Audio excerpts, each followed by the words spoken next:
You walk among lights and honking horns, and today you choose something unusual. You don't tell it. You guard what is being born. You protect what was entrusted to you. You cover your open wounds with silence. You don't flaunt your merits, and you chain your anger before releasing it. 5 doors close so your house doesn't grow cold. Then you discover that energy stops leaking, respect returns, trust grows, and your mind, less exposed, finally strengthens. You feel it now, here. By not sharing what should not go out, you choose the ground where your life can bloom without a headwind. Why is this true? Because words create climate, because a plan told too soon invites pressures that deform it, because the ego fed with applause becomes the master, because what's entrusted is sacred and breaking it carries subtle karma, because open wounds displayed get infected, because anger dumped raw scorches what you care about. Buddhist wisdom is a simple map: right view, right intention, right speech. And that speech is sometimes silence. The city asks you to talk. Everything pushes you to post, to opine, to share. The common enemy is the impatient tongue, and the mind that hunts validation as one hunts sugar. But sugar calms for a minute and disorders the day. Ancient discipline proposes another sweetness, the equanimity of a mouth that knows when to open and when to honor silence. First, a bell in the chest. Is it true? Is it useful? Is it timely? Does it come from a good heart? 4 keys. If they're missing, the door doesn't open, and there is material that, true as it may be, should not be shared. There are 5. First thing you should never share: your plans before they take root. A project is a tender seedling. Exposed to the wind of judgment, it dries out. Telling it too soon is lending your ship's helm to the world's swell. The dopamine of "I already said it" steals the gasoline of "I already did it." The mind celebrates the announcement and neglects the work. In contrast, when you protect the seed, the sprout appears without noise. Picture it. An idea arrives on the subway. Instead of sending it to 10 chats, you write it in a small notebook. You don't promise, you design, you don't brag, you schedule. 3 steps: define the first brick, set a quiet hour, deliver in silence. After 3 bricks, if you need collaboration, you share with one person who can add, not with a chorus eager to direct your music. Those who respect the germ harvest fruit. Cognitive judo. The mind demands applause to continue. You give it progress. You tell it, today there's no applause, there's advance. At day's end, you mark the brick done. Your system learns the prize is reality, not the photo. Second thing you should never share: your merits and achievements for the sake of shine.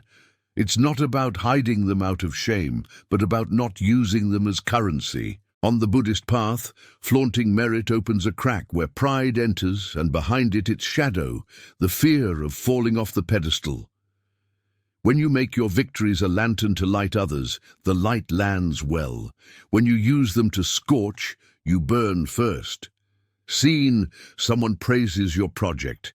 You can turn it into an epic tale, or into brief gratitude. Thank you. A, B, and C helped. D still needs improvement. You say what's necessary. You don't traffic vanity. Your self-worth doesn't depend on the crowd's applause. It feeds on an intimate pact with yourself.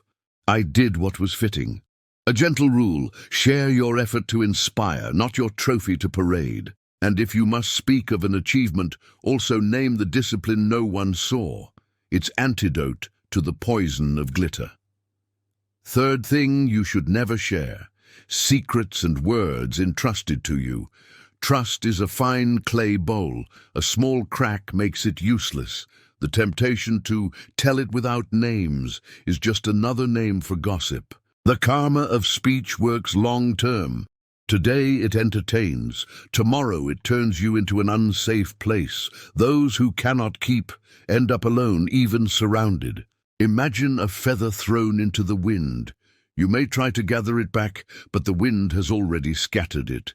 So with what you said about someone else. Practice offers two questions before speaking about an absent person. Would I say this if they were here? And would hearing this help them this way? If the answer is no, close your mouth and open your heart. Ask which of your needs pushes that tongue. Approval, amusement, revenge, breathe. It will pass. And a clear boundary. Keeping what's entrusted is not covering up harm. If someone is in danger, seeking help is an act of compassion. Right speech protects. It doesn't perpetuate violence. Wise silence is not complicit silence.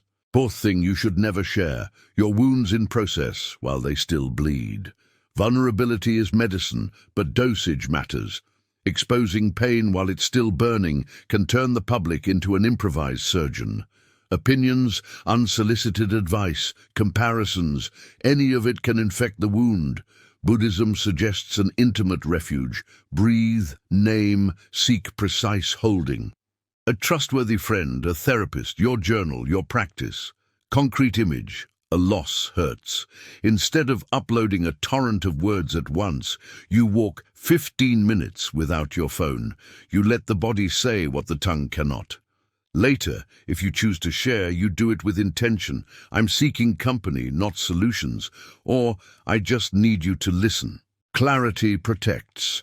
Later, when the skin has knit, your story can heal others. Before then, it can entangle them. Again, the boundary. Not speaking isn't denial. It is deferring exposure until the heart has ground. Fifth thing you should never share. Your raw anger and your opinions while you're inflamed. Words spoken under fire leave ash in the house. You were right does not retract the knife you threw. Practice proposes a truce. Pause, body, breath. 3 breaths lower the swell enough that the tongue doesn't rule. Afterward, if something must be said, it's said, not to wound, but to adjust. Urban drill, an aggressive message, your fingers on the keyboard. Stop. Hands off. Plant your feet. Long exhale. Ask, is it true? Is it useful? Is it timely? Does it come from a good heart? Draft first in notes, not in the chat. Read it tomorrow. Half of wars dissolve this way. Anger isn't a sin. It's a signal. It should be attended, not celebrated. A well-directed fire cooks, a loose one burns down the house. 5 doors closed so life doesn't leak out there. But closing isn't enough. You must open others. Open the door of intention. Before speaking, ask, what am I trying to create with this? If you seek light, your tone changes by itself. If you seek to wound, acknowledge it and release. Inner honesty saves 1,000 outer strategies. Open the door of timing. Even useful truth can be clumsy if it arrives off time. Wisdom chooses when. Sometimes the most loving act is to wait 24 hours. The clock is also a teacher. Open the door of form. Content matters, and so does the wrapping. The same words can strike or support depending on how they're delivered. Speak from a relaxed body. Shoulders loose, jaw soft, gaze gentle. Your physiology fine-tunes your philosophy. The city always offers an exam. At the office, someone seeks accomplices to badmouth another. Your old self would have tasted that sweet. Today you remember the feather in the wind. You smile and disarm. I'd rather talk with them. I don't want to add noise. You seem polite. You are saving a house. At home, you itch to announce that project to draw admiration for your direction. You pause. Let them admire the result, not the announcement. You keep it. You work. You present when it exists. You become reliable. Promise little. Deliver much. Online, restless hand. Post your win. Expose your wound. Opine with fire. Pause. Run your message through the 4 keys. They don't open. Screen off. You step outside to see the sky between buildings. That sky is also a teacher. But what if you've already broken these rules? What if you overshared, boasted, betrayed trust, displayed your wound, shouted in anger? Now enters the greater medicine. Acknowledge, repair, learn, continue. Acknowledge without excuses. I did it. Repair where possible. I failed to keep this. I own it. I apologize. How can I make amends? Learn precisely what hunger in me pushed this. Continue with a pact. From today, wise silence. Don't dramatize your fall. Capitalize on it. Attended error becomes guardian of the next right act. Bring in right speech, truthful, useful, kind, timely. 4 river stones to step on while crossing storms. The city needs less noise and more bridge-building words, and some bridges are built with bricks of silence. Small rituals for a luminous mouth. Before your first message of the day, 1 breath and a tiny smile. It's a peace signature. At lunch, eat without a screen for the first 3 minutes. You give digestion space and the mind some quiet. At day's end, write 1 sentence you're proud you didn't say and 1 you said well. It trains the brain to notice what edifies. Once a week, active listening practice. 10 minutes for another without interrupting. The tongue learns from the ear. Don't confuse silence with absence. Choosing not to speak of the fragile, the sacred, or the inflammable is refined presence. You don't become mysterious out of whim. You become responsible with your energy and others. The monk in the city doesn't flee the world. They learn to move it with precise words and precise silences. Now imagine 5 boxes on a shelf, each with a golden lock. In the first, you place your plan sketches. Label, open when roots are set. In the second, your merits. Label, share only to serve. In the third, entrusted secrets. Label, sacred do not touch. In the fourth, your fresh wounds. Heal in silence, share later, if healed. In the fifth, your anger. Breathe, transmute, speak afterward. Each lock isn't censorship, it's care. Some will accuse you of being distant. Your task isn't to satisfy appetites for emotional consumption. It's to cultivate a conscious life. When fitting, you'll open the boxes delicately. Meanwhile, your house warms. And in a warm house, others rest better, teaching stories. A disciple wants to tell everyone about her great meditation experience. The master pours tea until it overflows. She protests. The master says, "Your cup is already full of words. Where will what you don't yet understand fit?" She keeps silence for a season. When she speaks again, she no longer says, "My achievement." She says, "My practice." The achievement was foam, the practice, the ocean. Another student breaks a friend's trust without bad intention. The master sends him to drop feathers from a bridge and then collect them. Impossible. "So are your words," he says. The student learns to hear that wind bridge before speaking. Concrete applications. Work. If you're pushed to opine in heat, reply, "I need 5 minutes to breathe so I can give you my best." You'll respect yourself and be respected. Relationship. If something hurts, don't post it. Name it in private. Intimacy is the ground where truth grows without spectacle. Friendship. If given a secret, ask yourself what you'll do if it implies risk. Set the boundary before, not after. If there's danger, I'll seek help with you or for you. Clarity that protects all. Family. If a critical person provokes you, use the brief mantra, "Don't board the bus." The bus is the argument with no exit. You stay at the station. Breathe, respond from adulthood, not from the wounded child. Social media. Before posting, pass your message through the 4 keys. If one fails, defer. It's not censorship, it's refinement.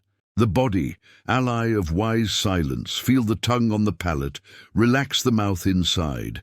Notice the shoulders. Release. Observe the abdomen. Soften. That physiology turns off sirens. From there, your words come out with less edge and more edge. Less edge that cuts, more edge that clarifies. The ethics of speech isn't only morality, it's reality design. What you say weaves invisible nets. Upon them, relationships, projects, and your peace rise or fall. The city orders itself when many mouths choose useful truth and kind timing. Each time you swallow a piece of gossip, you save minutes of life that won't return. Each time you keep a plan, you store strength to execute it. Each time you digest anger, you avoid fires that take years to put out. And when it's time to speak, speak fully. Don't hide what must be said out of fear of conflict. Wise silence doesn't excuse abuses or injustices. Right speech confronts without hatred, sets boundaries that dignify, denounces what harms, accompanies those who suffer. Behind every "I won't share," there is a yes to life. Return to the 5 doors with the city in the background. Your plans, safeguarded, become facts. Your merits without trumpets turn you into a quiet beacon. What's entrusted intact makes you a safe harbor. Your wounds tended heal deep. Your anger cooked becomes clarity. Perhaps today you'll have a chance to practice. Someone will ask, "So what are you plotting?" You smile, "Working, I'll show you." Another will say, "Tell that wind, post it, we need likes." You answer, "I prefer results." Someone will bring rumors. "I won't join." A passerby may judge you cold. Those who know you will know you're lighting the right fire. A small daily liturgy to close the day upon waking. Today I guard what's sacred. Midday, 3 breaths before saying something important. At nightfall, write 1 line about a temptation you avoided and another about a truth you spoke kindly. Close the notebook. Sleep with your house at peace. In a month, you'll notice changes. Fewer misunderstandings, more respect. Less anxiety about sharing, more pleasure in creating. Less drain, more quiet energy. People will begin to trust that your mouth won't put them at risk, that your silence isn't indifference, it's love for a polished edge. Back to the beginning. You walk among lights and honking horns. Today you don't tell it, you do it. Today you don't display, you nourish. Today you don't betray, you care. Today you don't bleed in public, you bandage with dignity. Today you don't shout, you breathe and choose. 5 doors closed, 5 inner lights on. The city keeps roaring. Inside, you touch warm wood. Share this teaching, yes, this one, with someone who needs to remember the value of their word. Subscribe to keep training together the art of living awake in the city. And when you turn off the screen, leave on the lamp of wise silence, that invisible lighthouse that guides, protects, and honors what truly matters.